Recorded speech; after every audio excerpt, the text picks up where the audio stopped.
Friday. You know what that means. Mock drafts, go! What is up, Bengals fans? Your boy Mike coming back at you with another Who Daily. We've got stuff going on today. It is free agency, but on Fridays in the off season, I do mock drafts after free agency starts. I'm going to be doing it until the real draft, so get used to it. I don't know if you like it or not, but it helps me explain to you guys kind of how I think that they're going to how I think the Bengals are going to deal with the players they signed as they sign them, and then how that affects draft strategy. Ideally, it shouldn't ever affect draft strategy because you should never be drafting for starters, like I've said in the past. But today, let me get you caught up.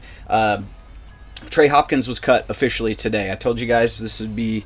I've been hinting at this, saying it's likely they're going to do that to create cap space, mainly because they signed the center that they're going to have going forward with Joe Burrow, and that's Ted Karras. And Ted Karras' contract is essentially a one-for-one replacement for Trey Hopkins. They saved about $6.5 million on the toward the cap by cutting Trey Hopkins.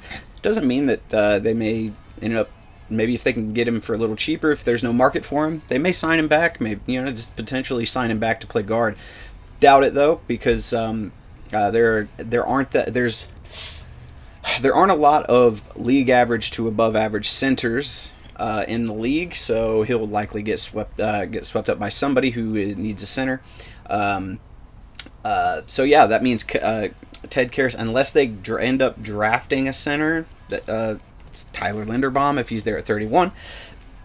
Ted Karras is going to be your center, and they're going to have a competition at that other guard spot, more than likely with Carmen, Deontay Smith, and if they bring him back, Quentin Spain. So that's kind of where we're at with those guys. Alex Kappa and Hayden Hurst both officially signed their contracts today. That's a good thing. I think Hayden Hurst is a low-key, really strong signing. Hayden Hurst has never been a number one receiving option at tight end on any team he's been on because he's been playing behind freakishly good players, and he's never had a quarterback as good as Joe Burrow. So I'm going to be... I know people are going to come at me at that. I don't care. Joe Burrow's the dude. This is a Bengals channel. Get over it. I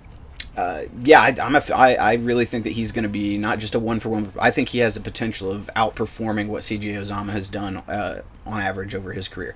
So that's really good. Larry Ogunjobi failed his physical with the Bears today, so they voided. They're not going to sign him. They're not going to. He's basically back on the market. I feel bad for the big guy, but if the Bengals can get him on another one-year prove-it deal. That might be a good thing to look at and see if Larry O can come back. Right now, I think he failed the physical due to his foot. He has a foot injury.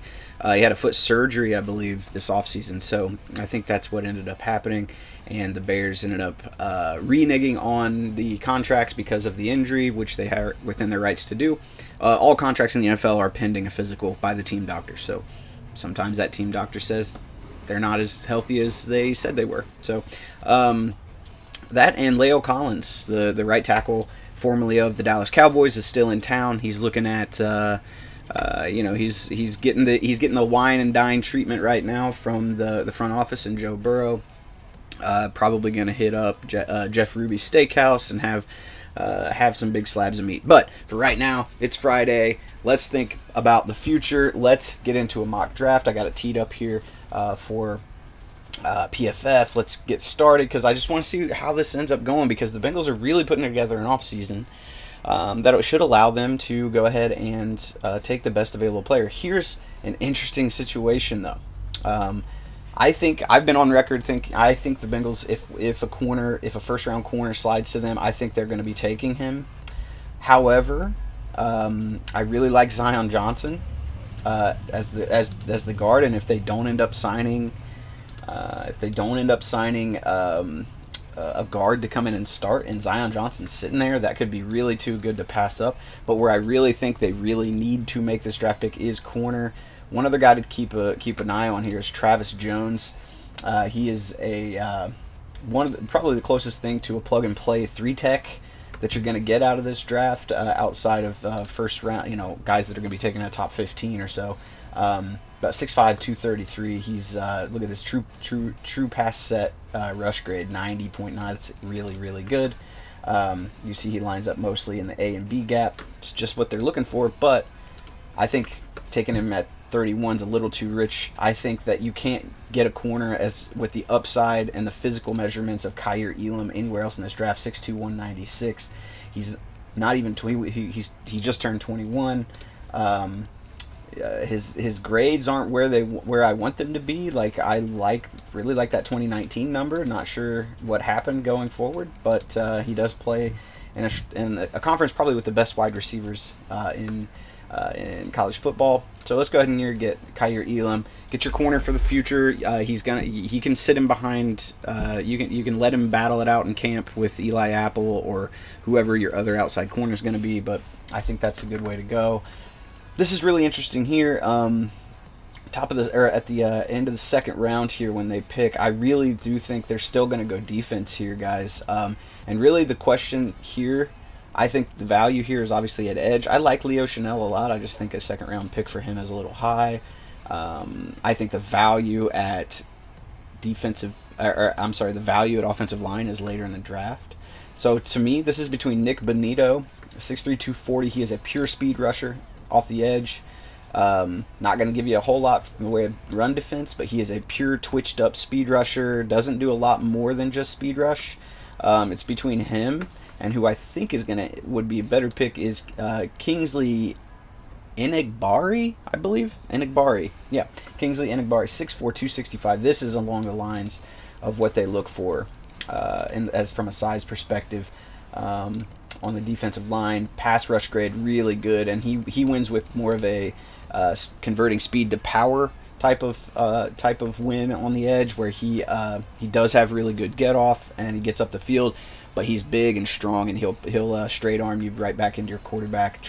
This pass rush win rate, that is bonkers, 26%. Yeah. Defensive end. So now, like I said, I think they're going to load up on offense in the free agency period. They're going to draft defense, but now we're into the second round, and we take a look at what's really interesting here. I really like Christian Watson, but I don't think they need 6'5", 208. This guy ran a 4.35 or something like that 40. But I don't know that they're going to do another. I think they wait. I think they do draft receivers in this draft, but I think they wait. And the reason is because right here in the third round, you've got these tackles right here that just look at these grades. I know it's the Louisiana Raging Cajuns, but these are just elite grades, run blocking grades from Max Mitchell. Max Mitchell is going to play guard. You could pick this guy and probably just and let him compete for that other guard spot we talked about. They're going to have open. Max Mitchell or Zach Tom, either one, 6'5", 295. Both of them project as a guard in the league. However, Zach Tom's he's a better pass blocker than run blocker. But Luke Fortner is another good one, another interesting one. I'm not sure if he could play guard. He's one of my top centers in this draft. Luke Godeke is another tackle. 6'5", 310. I mean, look at these PFF grades, guys. I know that some of these are small schools. But for me, I got to go Max Mitchell here. With